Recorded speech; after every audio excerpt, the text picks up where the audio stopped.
मित्रांनो, आता जे दिव्यांग बांधव आहेत त्यांना स्वतःचा व्यवसाय उभा करायचा आहे, आर्थिक प्रगती सुधारायची आहे, तर आता त्यांना ई रिक्षा मिळणार आहे। या रिक्षासाठी जवळपास 3,75,000 रुपयाचं अनुदान मिळणार आहे। मित्रांनो, हे अनुदान घेण्यासाठी आपल्याला काय प्रोसेस करावी लागणार आहे, डॉक्युमेंट्स कोणकोणते लागणार आहे, त्याचबरोबर आपल्याला अर्ज कसा करायचा आहे, तर आपण पूर्ण माहिती या व्हिडिओमध्ये जाणून घेणार आहोत। तत्पूर्वी आपण चॅनलवर पहिल्यांदा आला असाल तर चॅनलला सबस्क्राईब करा आणि बेल आयकॉन सुद्धा प्रेस करायला विसरू नका, जेणेकरून अशाच महत्त्वाचे व्हिडिओ आपल्याला मिळत राहतील। तर चला मित्रांनो, बघूया सविस्तरमध्ये। मित्रांनो, सर्वात अगोदर आपल्याला या वेबसाईटवर यायचं आहे। या वेबसाईटची लिंक मी डिस्क्रिप्शन बॉक्समध्ये सुद्धा दिलेली आहे। आपण डायरेक्ट त्या लिंकवर क्लिक करून या वेबसाईटवर येऊ शकता। तर मित्रांनो, आपण इथे बघू शकता ऑनलाईन नोंदणी दिनांक 22 जानेवारी 2025 ते 6 फेब्रुवारी 2025 सायंकाळी 6 वाजेपर्यंत आपण हा फॉर्म भरू शकणार आहोत। तर मित्रांनो, त्याचबरोबर ज्या व्यक्तींनी मागील वर्षी फॉर्म भरलेले आहेत तर अशा व्यक्तींना फॉर्म भरायची गरज नाही, कारण मित्रांनो त्यांचे जे फॉर्म आहे तर ते यावर्षी वर्ग करण्यात येणार आहे। तर मित्रांनो, आपल्याला इथे पॉपअप सुद्धा दिसत असेल। तर आता आपल्याला अर्ज करण्यासाठी रजिस्टर हे ऑप्शन दिसत असेल तर यावरती आपल्याला क्लिक करायचं आहे। आता क्लिक झाल्यानंतर सर्वात वरच्या कॉलममध्ये आपल्याला मोबाईल नंबर इथे टाकून घ्यायचा आहे। आपला जो काही मोबाईल नंबर असेल तर तो मोबाईल नंबर आपल्याला इथे या बॉक्समध्ये टाकून घ्यायचा आहे। आता मित्रांनो, आपला जो काही आधार नंबर असेल अर्जदाराचा तर तो सुद्धा इथे टाकून घ्यायचा आहे।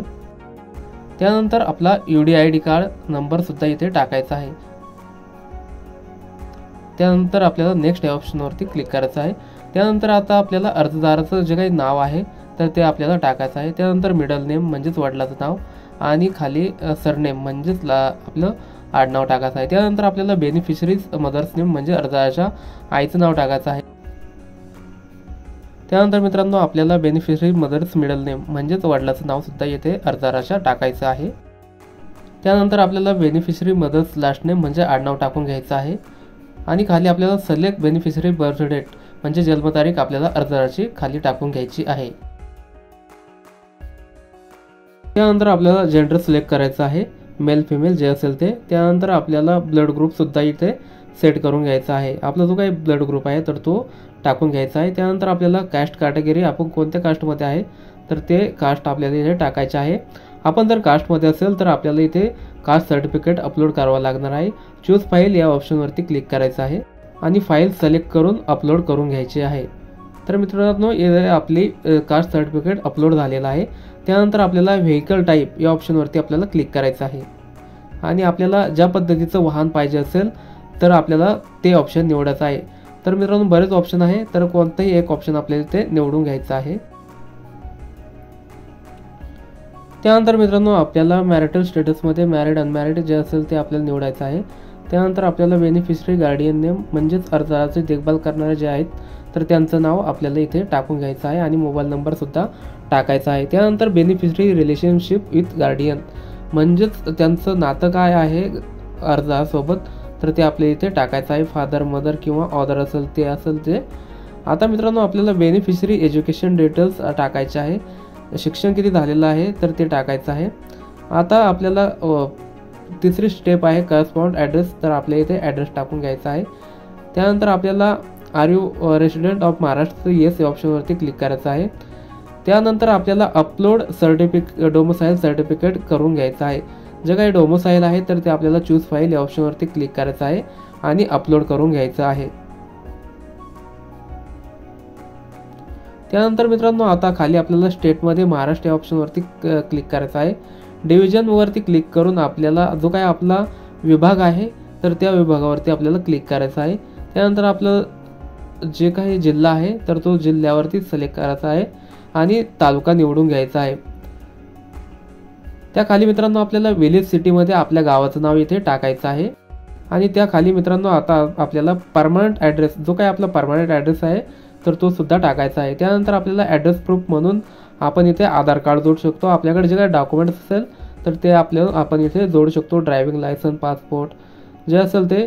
आणि त्यानंतर आपल्याला खाली चूज फाईलवरती अपलोड ॲड्रेस प्रूफ इथे अपलोड करून घ्यायचा आहे। आपण जे वरती ॲड्रेस प्रूफमध्ये टाकलेलं आहे तर ते आपल्याला इथे अपलोड करावं लागणार आहे आणि नेक्स्ट या ऑप्शनवरती आपल्याला क्लिक करायचं आहे। त्यानंतर मित्रांनो 34 जी स्टेप आहे तर ती इथे आपल्याला आता अपलोड डिसेबिलिटी सर्टिफिकेट म्हणजेच अपंगत्वाचं प्रमाणपत्र आपल्या इथे अपलोड करावं लागणार आहे. चूज फाईलवरती क्लिक करायचं आहे आणि आपल्याला अपंगत्वाचं प्रमाणपत्र इथे अपलोड करायचं आहे. आता आपल्याला इथे do you have UDID number, तर आपल्याकडे UDID नंबर आहे का, कोणता आहे, टेम्पररी आहे की परमनंट आहे, तर यावरती आपल्याला क्लिक करायचं आहे. त्यानंतर मित्रांनो आपल्याला पर्सेंटेज ऑफ डिसेबिलिटी म्हणजे अपंगत्व किती % आहे तर ती आपल्याला इथे टाकायचं आहे. अपंगत्वाचा प्रकार कोणत्या पद्धतीचा आहे, कोणत्या पद्धतीचं अपंगत्व आहे, तर यातून बरेच ऑप्शन आहे. तर आपलं कोणतं अपंगत्व आहे तर यावरती आपल्याला क्लिक करायचं आहे. Do you have disability of birth म्हणजे जन्मताच अपंगत्व आहे का, येस ऑर नो, तर आपल्याला येस करायचं आहे. त्यानंतर एरिया ऑफ डिसेबिलिटी म्हणजे कोणत्या अंग भागावर अपंगत्व आहे तर तो भाग आपल्याला इथे टाकायचा आणि नेक्स्ट या ऑप्शनवरती क्लिक करायचं आहे. त्यानंतर मित्रांनो 5वी स्टेप आहे एम्प्लॉयमेंट डिटेल्समध्ये, तर आपल्याला अनएम्प्लॉय या ऑप्शन निवडायचा आहे. त्यानंतर आपल्याला आर यू गव्हर्नमेंट एम्प्लॉय, तर नो या ऑप्शनवरती क्लिक करायचं आहे. त्यानंतर मित्रांनो पॉवर्टी लाईन इन्फॉर्मेशन, आपण कोणत्या योजनेमध्ये आहात, BPL, APL की अंत्योदय, तर आपण ज्या योजनेमध्ये लाभ घेतोय APL, BPL की अंत्योदय त्यावरती क्लिक करायचं आहे. त्यानंतर इन्कममध्ये आपल्याला 10 ते 1 लाखापर्यंत ऑप्शन सिलेक्ट करायचा आहे. त्यानंतर मित्रांनो आता आपली 6वी स्टेप आहे आयडेंटिटी अँड बँक डिटेल्स, तर यावरती आपल्याला क्लिक करायचं आहे. आयडेंटिटी प्रूफमध्ये आपल्याला आधार कार्ड जोडायचं आहे.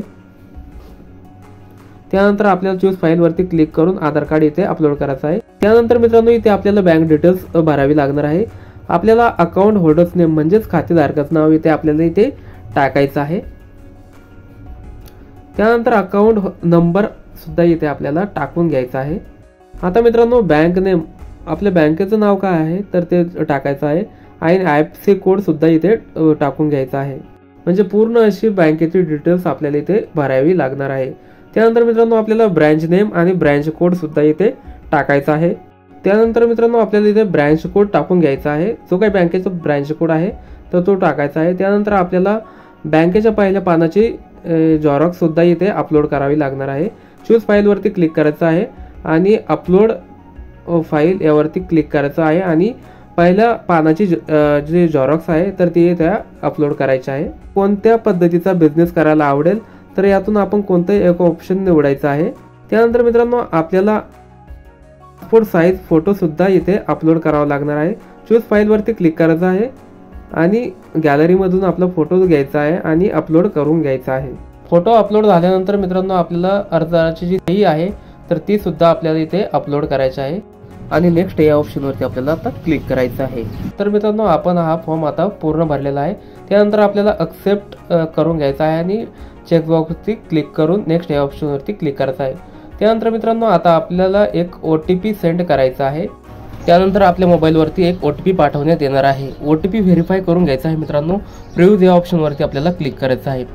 त्यानंतर मित्रांनो आपल्याला पुन्हा एकदा ही माहिती चेक करून घ्यायची आहे आणि सबमिट या ऑप्शनवरती आपल्याला क्लिक करायचं आहे. तर मित्रांनो फक्त आपल्याला इथे सबमिट ऑप्शनवरती क्लिक करायचं आहे. आपला जो अर्ज आहे तो सबमिट होणार आहे. अशा पद्धतीने आपल्याला अर्ज करावा लागणार आहे. तर मित्रांनो ही माहिती आपल्याला कशी वाटली कमेंटमध्ये नक्की सांगा. भेटूया अशाच माहितीसह. धन्यवाद.